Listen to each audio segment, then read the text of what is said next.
का onlinesensor.com में स्वागत करता हूँ।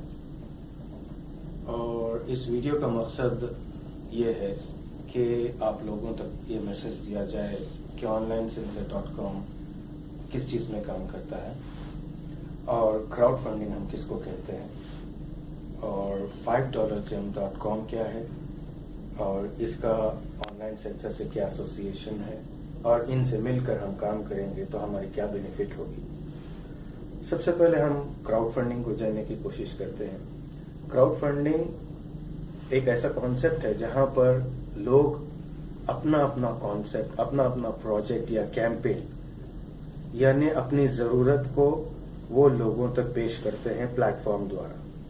जरूरत कैसी भी हो, कैंपेन जैसा भी हो, पर्सनल हो या चैरिटी हो, डोनेशन हो, कोई भी हो, स्पोर्ट्स इवेंट हो, मूवी बनाना हो, एल्बम बनाना हो, तो उसको एक कैंपेन बना के ऑनलाइन प्लेटफॉर्म पर यानी क्राउड फंडिंग प्लेटफॉर्म पर इसको लाइव किया जाता है और कैंपेन मैनेजर उसको सोशल मीडिया द्वारा, पर्सनल ईमेल्स द्वारा उसको प्रमोट करता है दुनिया भर में और इस प्रोजेक्ट को दुनिया भर के लोग फंडिंग देते हैं। इसको कहते हैं क्राउड फंडिंग। और क्राउड फंडिंग 4 तरीके के होते हैं। एक तो ये है इक्विटी बेस्ड, दूसरा पीयर टू पीयर लेंडिंग, तीसरा रिवार्ड बेस्ड, चौथा डोनेशन बेस्ड। और ये जो पहले 2 कैटेगरीज हैं यानी इक्विटी बेस्ड और पीयर टू पीयर, इसमें क्या होता है, रिटर्न्स इन्वॉल्व है, मॉनिटरी रिटर्न्स इन्वॉल्व है। जैसे इक्विटी में क्या होता है, मान लो मेरी कंपनी है, मुझे फंड चाहिए कंपनी को आगे बढ़ाने के लिए, मैं अपने शेयर्स इश्यू करूंगा और उसको डिविडेंड देने का वादा करूंगा। There is a promise to return. और पीयर टू पीयर में मैं एज ए लोन लूंगा और लोन लेकर मैं अपना मकसद पूरा होने के बाद में उनको प्रिंसिपल अमाउंट और उसके इंटरेस्ट के साथ उसको वापस देने का वादा करूंगा। यानी इन दोनों चीजों में रिटर्न्स इन्वॉल्व है। और जहां तक रिवार्ड बेस की बात आती है, उसमें यह होता है कि मान लो मैं एक मूवी बनाता हूं, उसके लिए फंड रेज करता हूं और मैं अपने बैकर्स को यानी जो भी मुझे फंड करते हैं, ओके, डोनर्स हो या बैकर्स हो, उनके लिए कुछ रिवार्ड देता हूं। जैसे कि आपने मेरे मूवी के लिए फंड किया तो मैं हो सकता है आपका नाम अपने मूवी के एंड में थैंक्स के साथ, अपने फोटोग्राफ के साथ आपका नाम डालूंगा और फिर आपको डीवीडीज भेजूंगा मूवी के, या तो मैं प्रीमियर में आपको बुलाऊंगा। इस तरीके के रिवार्ड्स होते हैं।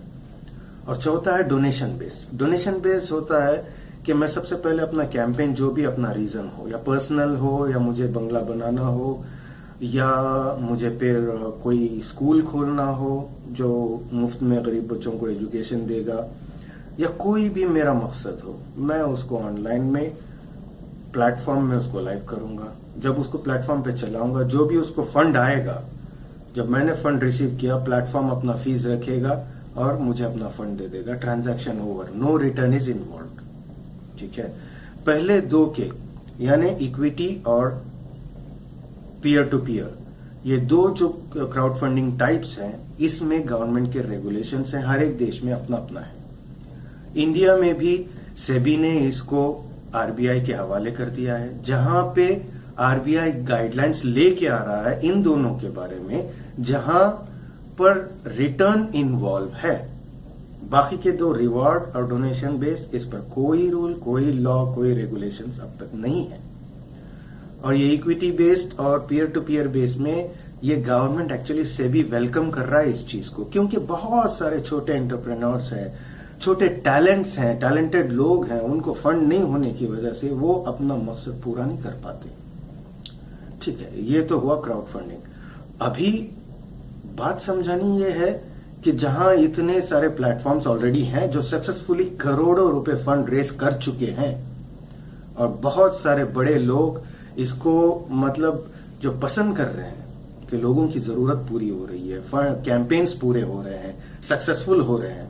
लेकिन वो विदेशी प्लेटफॉर्म्स भी हैं, देसी भी हैं, international, national, both are there. But the only thing is every campaign can not be successful. क्यों? हर कैंपेन सक्सेसफुल नहीं होता है। रीजन यह है कि उस कैंपेन को सही तरीके से इम्प्लीमेंट करना, उस कैंपेन को सही तरीके से प्रमोट करना, ये थोड़ा मुश्किल काम है। हो सकता है मेरा प्रोजेक्ट बहुत अच्छा हो सकता है मेरा कैंपेन परफेक्ट, मेरा जो मकसद हो वो बहुत कैची हो, लोग उसको डोनेट करने के लिए आगे बढ़े, लेकिन वो लोगों तक तो पहुंचाना तो जरूरी है, लोगों को मालूम कराना है। वो बहुत सारे कैंपेन उसमें फेल कर जाते हैं, वो पहुंचा नहीं पाते। टाइम पीरियड होता है, उसी के अंदर उनको वो सब पहुंचाना है, सोशल मीडिया करना है, अच्छी सी वीडियो बनाना है, अच्छा सा जो उसको इमेज डालना है, स्टोरी डालना है, आप क्यों फंड रेस करना चाह रहे हो, आपका रीजन आप बताना है। ठीक है, यहाँ पर बहुत सारे कैंपेन फेल कर जाते हैं और इस मौके पर $5 एंट्री करता है। onlinesensor.com is a pure crowd funding platform, जैसे कि दूसरे प्लेटफॉर्म्स हैं ऑलरेडी। तो onlinesensor.com ने इसको $5 को इंट्रोड्यूस किया, जहां पर आपकी सक्सेस जो है आपके काम पर निर्भर करती है। आप जितना फंड रेस कर सकते हो वो अपने दोस्तों की मदद से, अपने रिश्तेदारों की मदद से, अपने जो चाहने वालों की मदद से, इस तरीके से एक डिस्ट्रीब्यूशन फार्मूला द्वारा आपको फंड रेस करने का मौका देता है, जहां पर अगर आप मेहनत करते हो तो आपकी सक्सेस गारंटीड है, मेहनत नहीं करते हो तो कोई गारंटी नहीं। मतलब इसको आपको काम करना पड़ेगा, अपने प्रोजेक्ट को फंड रेस करने के लिए आपको खुद को काम करना पड़ेगा। इसमें कंपनी का कोई इन्वॉल्वमेंट नहीं होता है। जो प्लेटफॉर्म होता है वो आपको एक सिस्टम प्रोवाइड करता है, जहां पर आप आकर अपना कैंपेन रखो और अपने लोगों की मदद से उसको अपने कैंपेन के लिए फंड रेस करो। ठीक है, इसके बदले में कंपनी जो है आपके कलेक्ट किए हुए डोनेशंस, आपने जितना भी रेस किया हो उसका परसेंटेज अपना लेती है। इसके अलावा कंपनी भी कोई भी प्रॉमिस नहीं करती है, और जहां पर डोनेशन आता है इट इज नॉन रिफंडेबल। अगर मैं आपको आकर इंट्रोड्यूस करूं कि भाई मेरा प्रोजेक्ट ये है, मैं $5 के द्वारा से मैं अपना फंड रेस कर रहा हूं, ये मेरा प्लेटफॉर्म है, मैं इसको यूज कर रहा हूं, आप मेरे प्रोजेक्ट के लिए फंड कीजिए, जो भी फंडिंग आएगा वो आपको जाएगा। ठीक है, और ये जाकर जिसको बताएगा वो फंड इसको जाए, इसके प्रोजेक्ट के लिए जाएगा। यानी कंपनी आपका जो फंड आपने रेस किया है अपने प्रोजेक्ट के लिए, वो कंपनी अपने लिए यूज नहीं करती, बिल्कुल नहीं। जो भी फंड रेस कर रहे हैं ये आप ही के लिए है। कंपनी सिर्फ अपना फीस लेती है और आपको प्लेटफॉर्म देती है, आपको सपोर्ट देती है, आईटी सपोर्ट देती है, आपको ट्रेनिंग देती है कि रेस किस तरीके से करना चाहिए। और यहां पर पूरा कॉर्पोरेट सिस्टम से ये प्लेटफॉर्म बनाया गया है, जहां पर ये समझाया जाएगा कि आपको किस तरीके से, वो लेवल्स होते हैं, फर्स्ट बेसिक होगी, फिर इंटरमीडिएट, फिर एक्सपर्ट ट्रेनिंग। वो इन लेवल्स में आपको समझाया जाएगा कि कैंपेन को किस तरीके से रन करना है और किस तरीके से फंड को रेज करना है, और फंड रेज होने के बाद में आप उस फंड को किस तरीके से इस्तेमाल करते हैं, it is totally depend on the person who is raising the fund. Company से इसको कोई लेना देना नहीं। कंपनी आपका रेज किया हुआ फंड आप तक पहुंचा देती है, उसके बाद कंपनी की कोई रेस्पॉन्सिबिलिटी नहीं। ठीक है, I hope I am clear. Okay, बाकी एक बात और मैं समझाना चाहता हूं कि अगर कोई बंदा कैंपेन को चलाता है, फंड को रेस करता है, रेस करने के समय वो किसी डोनर्स को यानी बैकर्स को, जो इसको फंड देते हैं, उनको कोई फॉल्स कमिटमेंट करता है, इट इज नॉट अलाउड।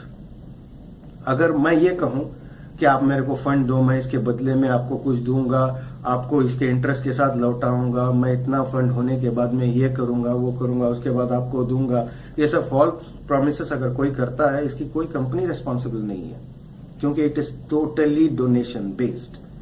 और मैंने जो फंड प्रोजेक्ट के लिए अपना लिया, मिसाल के तौर पर, ये फंड मेरा हो गया and it is not refundable. अगर मैं वादे करता हूं, ये वादे गलत है। कंपनी इसको, इन वादों को और ऐसे प्रॉमिसेस को वेलकम नहीं करती, क्योंकि यहां क्लियरली प्लेटफॉर्म बता रहा है कि आप जो भी फंड रेज कर रहे हो वो अपने मकसद के लिए कर रहे हो, अपनी नीड के लिए कर रहे हो, अपना ड्रीम्स फुलफिल करने के लिए कर रहे हो, और इसके लिए कंपनी आपको प्लेटफॉर्म दे रही है। Very simple, no return is involved. I hope I'm very clear with the concept. और ये तो हमारा पहला वीडियो है जो आप तक पहुंचाया जा रहा है। मैं उम्मीद करता हूं इससे आपको बहुत ज्यादा मतलब जानकारी मिली होगी, और इसके फीडबैक भी अगर हमको आते हैं, और हमको मतलब आपके सजेशंस भी वेलकम हैं कि किस तरीके के आपको आगे वीडियोस चाहिए, किस तरीके की ट्रेनिंग चाहिए, वो हम आप तक पहुंचाने की कोशिश करेंगे। Thank you very much and best of luck.